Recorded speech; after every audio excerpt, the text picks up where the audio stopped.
po ng mga super.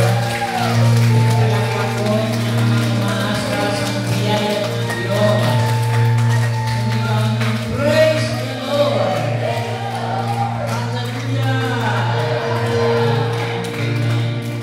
Pakiharap ng iyong katabi, sabihin mo kapatid, salamat naman, hindi ka naligaw. Naniwala kayo hindi naligaw? Sabihin niyo, bakit brother? Kasi unang gawain ng taon, sa Diyos tayo magsisimula, no? Kapag ang tao ay nagsimula sa Diyos, lahat ng kanyang balak at plano, may katiyakan. Amen. Handa na ba kayo makinig? Amen. Huwag po kayo makinig, ha? Kasi alas 4 pa, nandito na kami. Tapos kayo kararating na, no? Tapos kayo maiinip, no? Galing pa kami ng Paranaque niya. Huwag po kayo mag-alala, bago mag-alas 12, uwi na tayo. Hindi ba mag-bibisan tayo, no? And the Gospel of Jesus Christ, according to St. Luke chapter 3, verse 15 to 16, tayo itatalon sa 21 hanggang 22. So may lahat ang Panginoon. Naghahari sa mga tao ang pananabik sa pagdating ng Mesiyas. At ang akala ng marami, si Juan ang kanilang hinihintay. Kaya sinabi ni Juan sa kanila, binabautismuhan ko kayo sa tubig, ngunit ang darating na kasunod ko, ang magbabautismo sa inyo sa Espiritu Santo at sa apoy. Siya ay makapangyarihan kaysa akin, at hindi ako karapat-dapat magdala ng tali ng kanyang kagyapak. In verse 22, nabautismuhan na noon ang lahat ng tao, gaya si Jesus, nang siya ay nananalangin, nabuksan ang langit at bumaba sa kanya ang Espiritu Santo sa kanyang kalapati. At isang tinig mula sa langit ang nagsabi, ikaw ang minamahal kong anak, lubos kitang inalulugan. Mga magulang at kapatid, Yahweh El Shaddai, ito po ang napakagandang balita ng ating kaligtasan.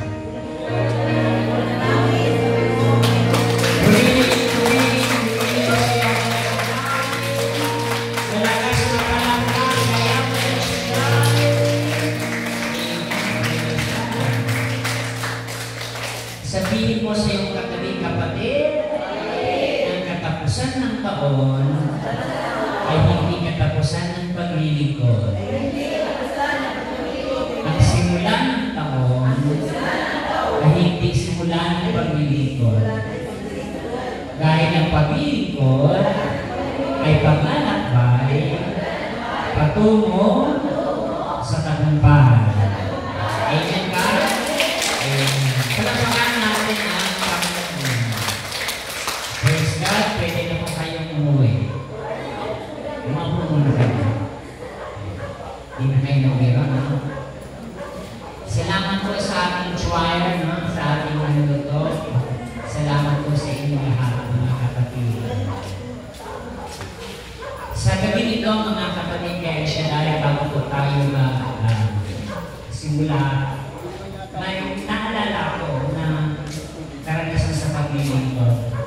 At itong karanasan ko ay minsan kong na-adapt sa topic na let's start again with God. No? Ang pinakamagandang bagay sa buhay ng tao ay lagi tayo makasettle at magsimula sa Diyos. Hindi ba? Kapag ang tao yumaman na ng yumaman, pero sa kabila ng kanyang pagyaman, may mga ligalig sa buhay, hahanapin niya kung saan ang dapat yung paghahanap. Amen ba? Kapag ang tao ay marami nang napuntahan, marami nang nangyari sa buhay niya, pero hindi pa rin sapat, hanapin niya ang dahilan kung nasaan ang kanyang kagalakan. At alam niyo, isang pinakamagandang bagay sa buhay ng tao ay makamtan niya ang kanyang pinagulan. Walang iba kundi ang ating Diyos. And by this time, we'll start again with God. Hindi ba? Napakaganda ng tao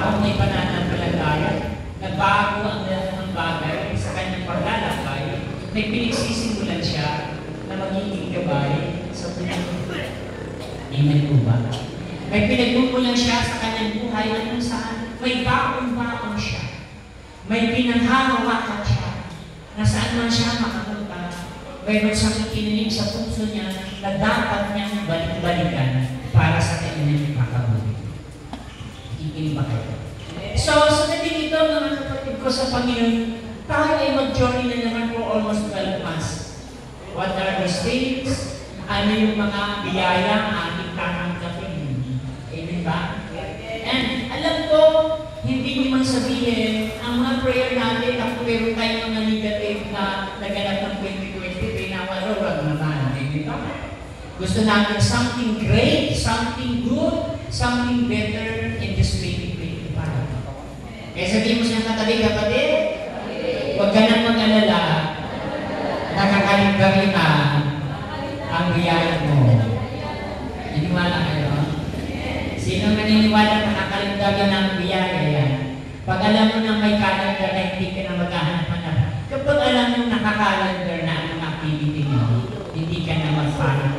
Titingnan mo na lang yung bawat schedule. Because you know na meron ng schedule ng bawat buhay. Nagikinig po kayo.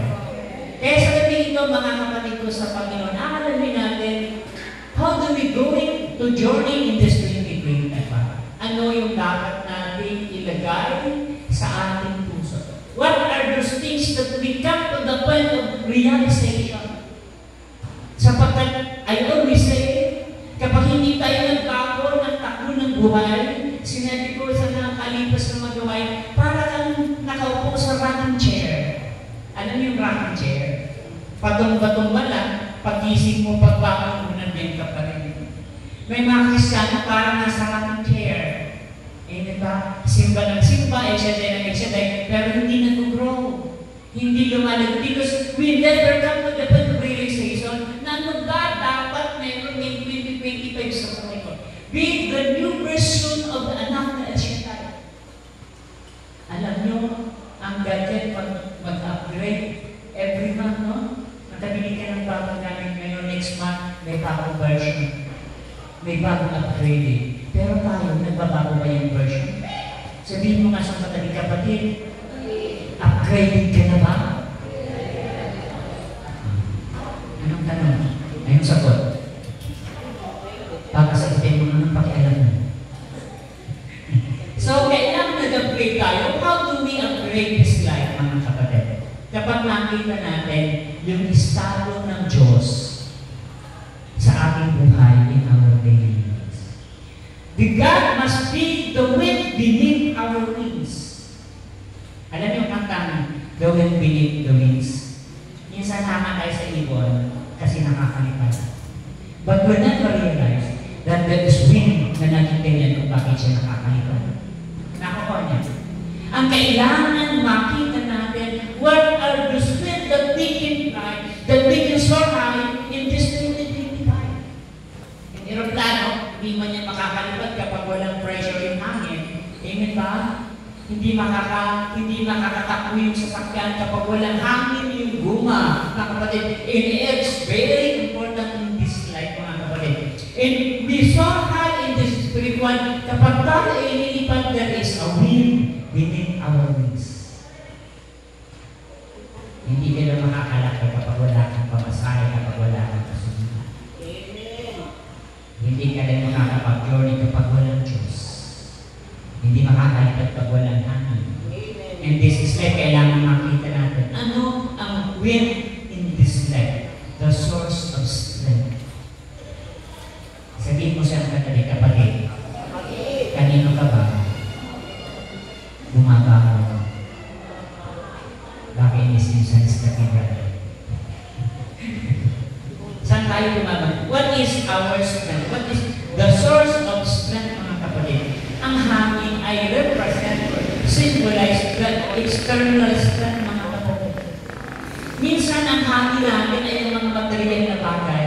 Kaya pag wala ng pera, depressed ka. No? Ang wind natin na nagpapatibay, na nagbibigay ng strength natin ay ating mga profession. Ang ating mga bagay-bagay that we are possessed. Kaya pag wala na yung ganung bagay, wala na. Barang lang Kaya mahalaga sa buhay natin, alam natin yung ating source of strength. Ano yung nagpapataas? Ano yung nagpapalipad sa buhay natin ito para makapag-solve? Naalala ko yung sabi ng mga magulang na malitin ni brother Mike, huwag mong sabihin, anak, mag-aral ka lang. Kasi kahit ang hirap, gagapang ka namin. Kaya yung mga tao gumapang ng gumapang sa kanya. Ang dapat palang yung sabi sa Biblia, ang sino mang nagtitiwala kay Yahweh ay lilipad ng lilipad. When we were flying, nakalampas ka doon sa baba. We saw high, nakikita mo lang ang problema, pero lumalampas ka doon. Maraming Kristiyano na mukhang naglilingkod, pero hindi halatang naglilingkod. Kasi walang tiwala sa Diyos. Alam niyo bakit? Sabihin niyo bakit, brother? Sabihin niyo bakit, brother? Nakabasa lang ng ng Korinti, kinabahan na. Tayo ay marami tayong mga takot, mga kapatid. But our strength is our God. Yung hangin na bibigay sa atin ng lakas. Ng tamang lakas para may stay motivated sa buhay na ito. Amen ba? Mayroon tayong sandigan, hindi man natin nakikita man, pero may pakinama. Nung umuwi ako ng Tigol, sapagkat yung nanay ko bago mamatay noon, nagpambay pa ng hospital mga almost 1 month. Naramdaman ko na yung nanay ko na mawawala na. Nag-circle ako ng 15 days. Nadatnan ko yung nanay ko nasa ICU. Habang kaya nasa labas ng ICU, may kausap ako. Nagkapintuhan kami mga kapatid, mga professional. Ang kapatid ko yung nasa Amerika. Yung kanyang kapatid nandun din sa ICU. At ang kanila daw gasto, araw-araw ay 8,000. Kaya sabi niya, brother, pag wala ng 8,000 a day, hindi mabubuhay ang kapatid natin. At ang oxygen na binibili niya ay 4,000 a day. Yung hangin na hindi naman natin binibili kapag wala natin lakas ng bilhin na. Nakawaya. And when you realize, napalagay because there is mayroong hangin. Nakikinig ba kaya? Kaya minsan, yung hangin na meron tayo ay nagpapagaan ng kalooban. Naniniwala ka. Alam niyo nga yung wisdom ni Brother Mike, yung inhale, exhale. So, hindi niyo inhale, exhale, and smile. Base po sa medical science, kapag nag-overthinking ka na, nakikinig ba kayo? Pag grabe yung pag-iisip mo, pagod na yung utang, yung bayaran, yung anak, yung apo, yung anak na anak, yung anak yung problema, yung asawang pasaway, nag-overthinking ka na, lumalamig na yung katawan mo, tumitigil ang patuloy. At alam yung tamang solusyon, mag-inhale ka, mag-exhale, na-repress. Hindi na. Totoo yun, hindi yung biro. Kasi kapag nililibos na naman ang kapatid, kailangan natin ng hangin. Sapagkat ang sa psychology, ang sa medical science, ang kapag ang tutak ay hindi na nag-circulate yung hangin sa ating katawan.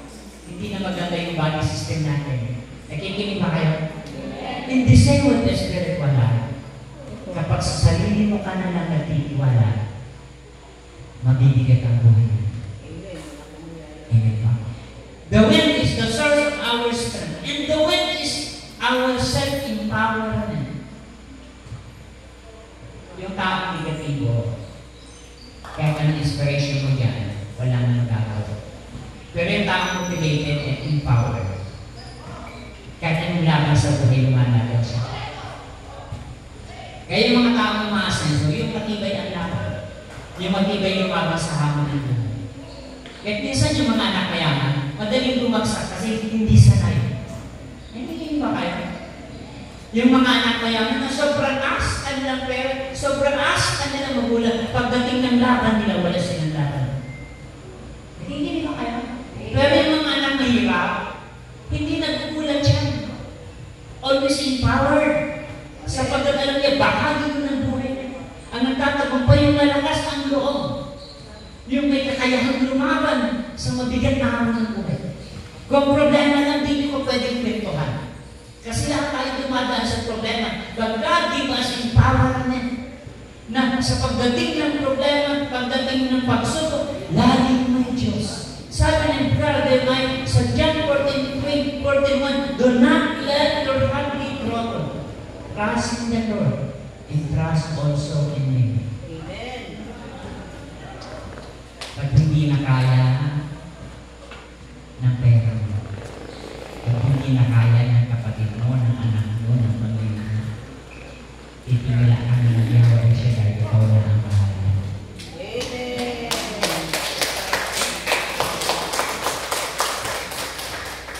Ang palakpak niyo po parang walang palakpak.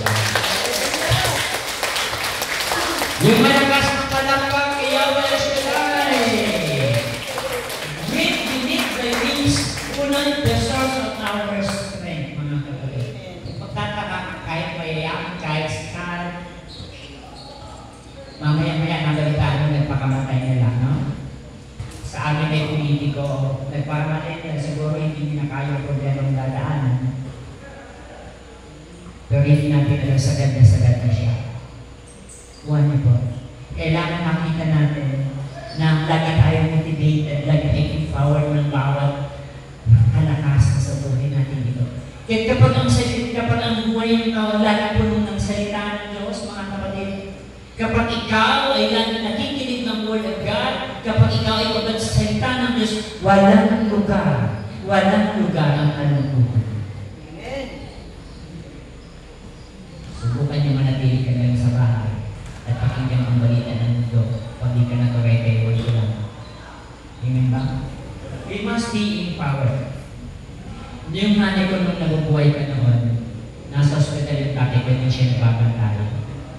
Mga anak, pagkitin nyo naman ako kasi pag hindi ako nagkapag-attend ng El Shaddai, ako munang mamamatay. So, they are empowered by the Word of God.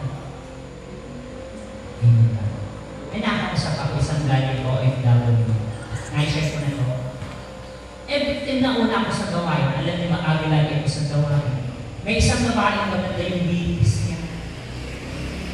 Pero naramdaman ko habang kinakausap ko, lumilipad ang kanyang bibis.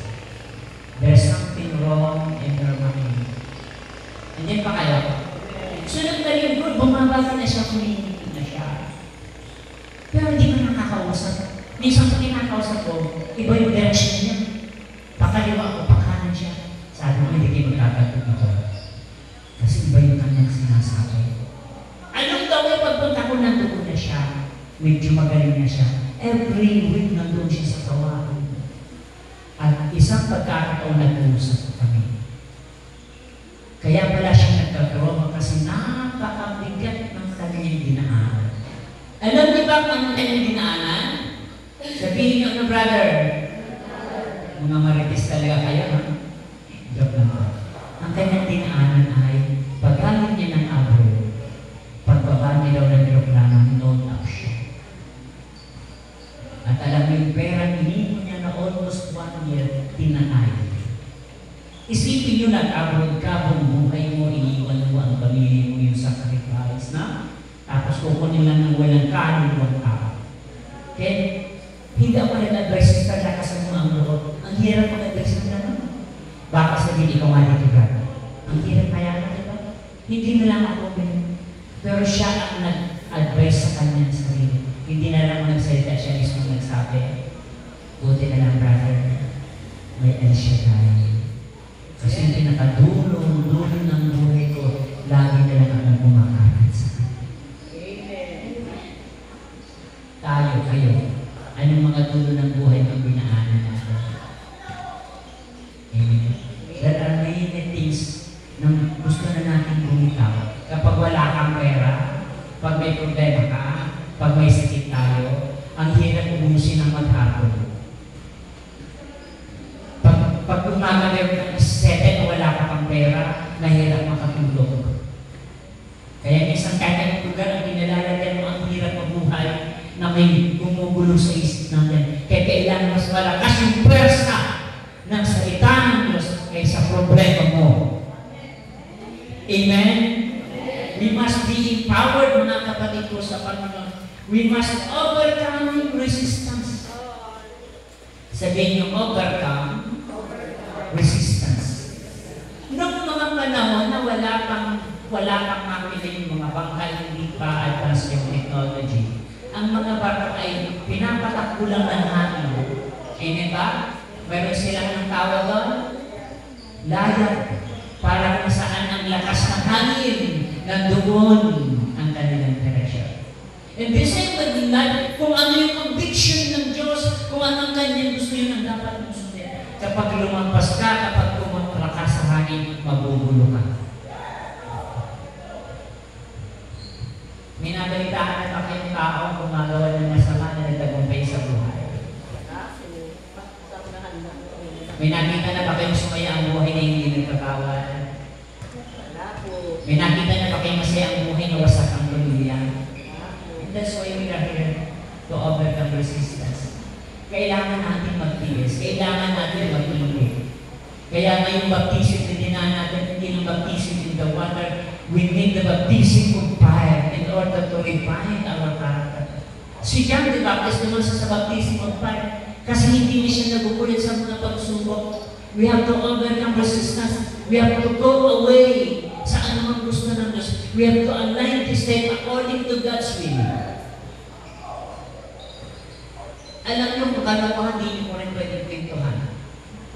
Yung pagsubok namin ni Sister Right na yung mga taon na ito, sobra. Ayaw mo yung nakakita sa kanya. Yung relationship, no? Ang demonyo talaga yung hinahanap. But God is good. God is good all the time because hindi niya hayaan masakit. Yung share niya kanina na nabangga kami. Galing ka namin sa gawain. Sometimes yung mga bagay na biniremay tayo ng Diyos. Kaya minsan may mga tao sobrang hirap, hindi mo silang maintindihan sapagkat sila pala ay punong-puno na ng kabigatan sa buhay. Ang only the thing na meron tayo nagbibigay ng lakas ng Lord. That nagbibigay ng lakas to overcome those challenges of this time in order to face what God wants us for us. Nakikinig ba kayo?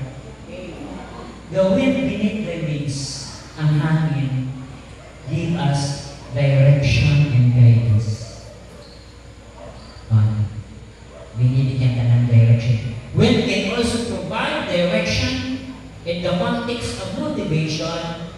It drives us towards the goal.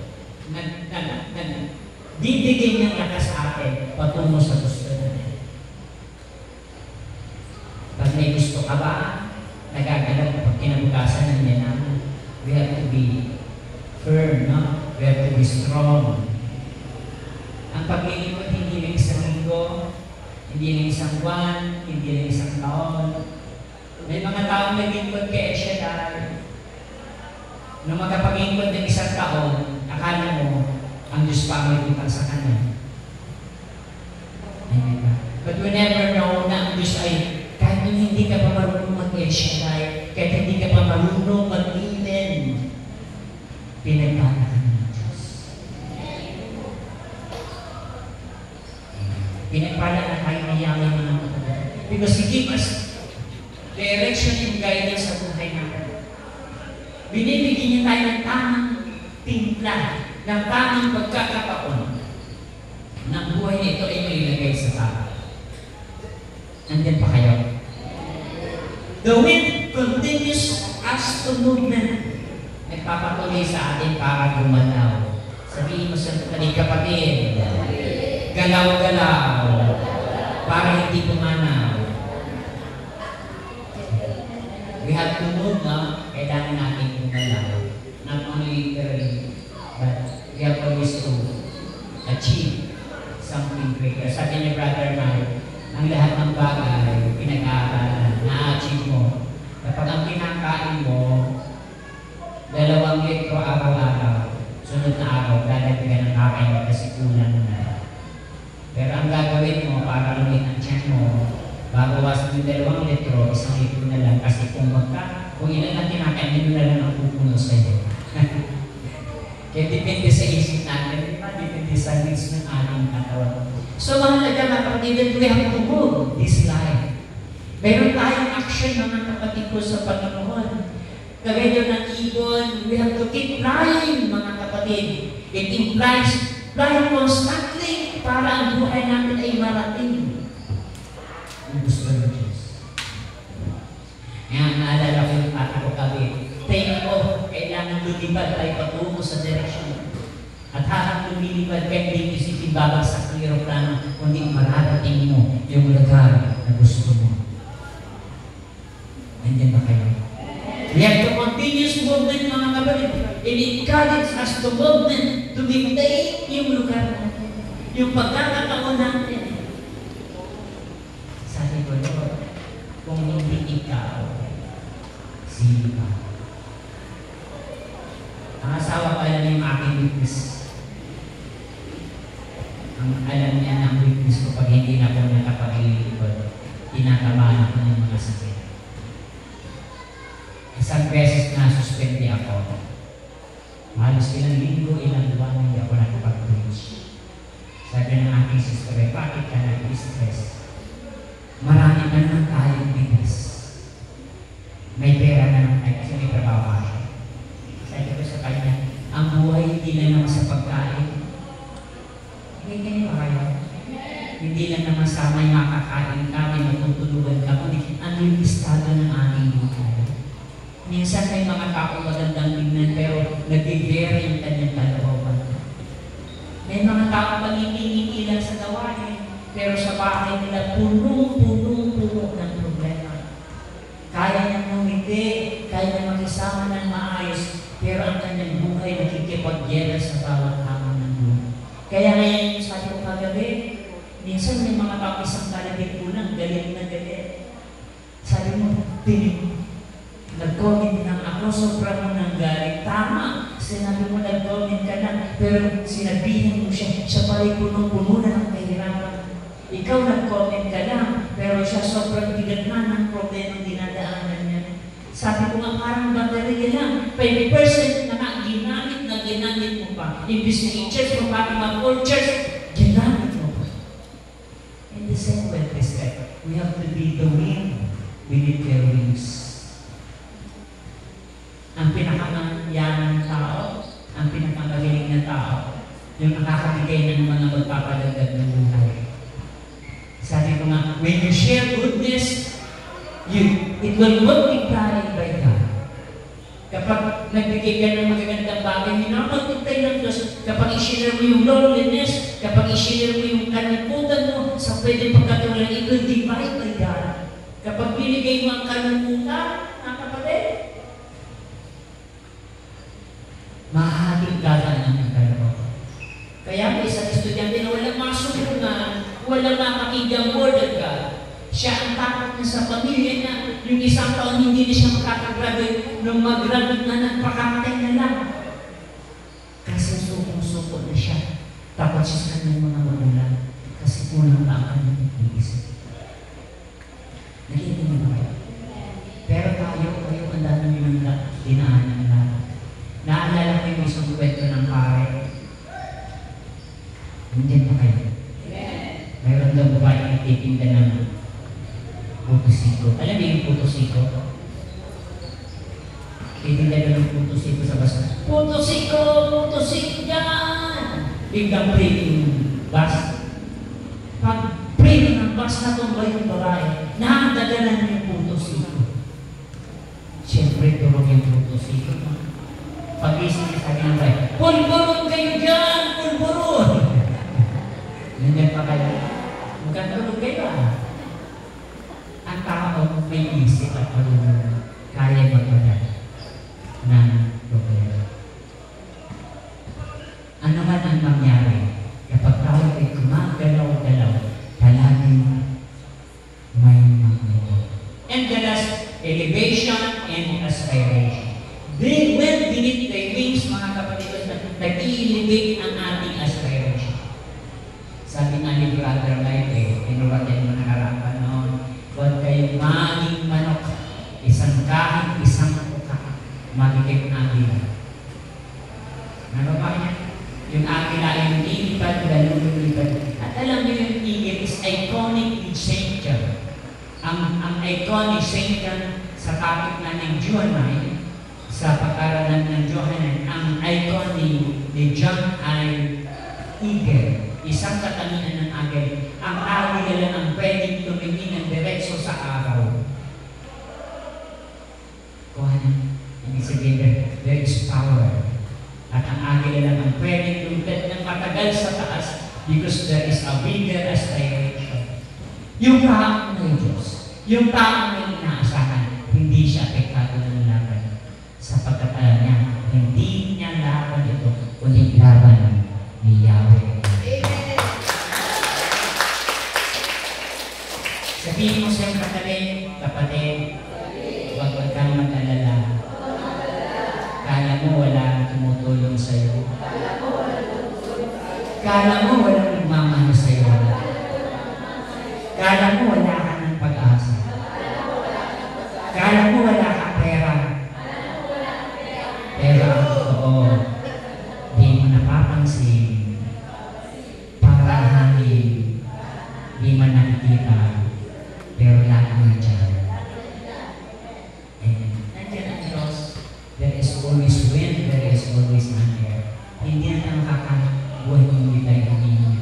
And that is the power of God.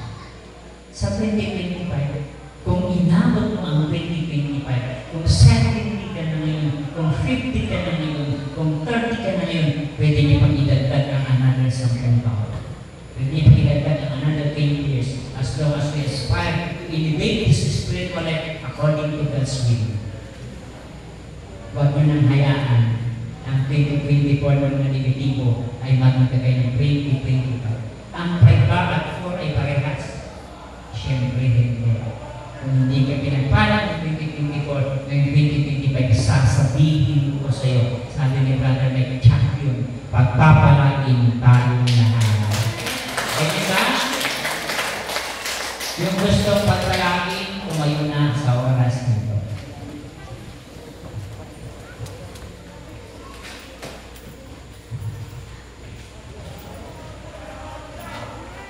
Ilagay natin ang ating kamay sa tapat ng ating puso.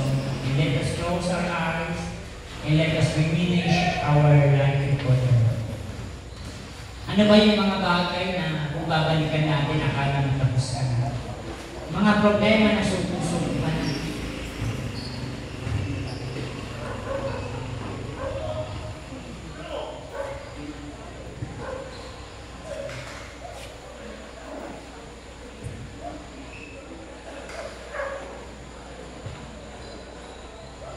Ilagay natin ang ating kamay sa tapat ng ating puso and let us talk to God. Ang ating paglilingkod ay hindi basta-basta. Amen. Sapagkat nandito tayo ngayon di para kanino man. We have pain in this life. Nang ating pinagtitipunan ngayon is the Supreme Being. The God who created us.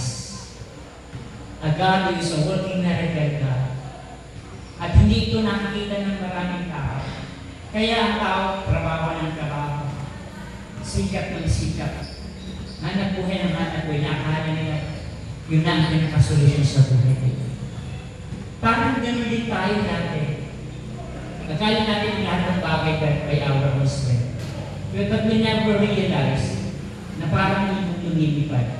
Ang nakikita natin ang ibon na lumilipad, pero hindi natin nakikita ang person ng hangin. And the same with this life. Tumas na yung edad natin, ang dami na natin napuntahan, ang dami na nangyari sa buhay natin. And we never realize na hindi bumibitaw ang Diyos sa'yo. Hindi bumibitaw ang Diyos sa atin. Anumang laban, anumang hamon ng buhay natin, laging nandiyan ang Diyos sa bawat laban natin. Kaya sa hindi ito, usapin ng Diyos. Depende kung anong pakiusap mo sa Kanya. Ang Diyos hindi tumitingin sa magandang salita. Ang Diyos hindi tumitingin sa magandang mga gagawin natin. Hindi tumitingin siya sa tunay at buong puso sa Kanya. At kung may papamahal natin yung gagawin sa ating paglagi sa Kanya, hindi lang tayo kung bagong taon. Hindi lang tayo sa panimula ng taon. Kundi tayo maglilingkod habang nabubuhay. Sabi ng Diyos kapatid,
He can control everything because as what Brother Mike says, Mary carries are forever.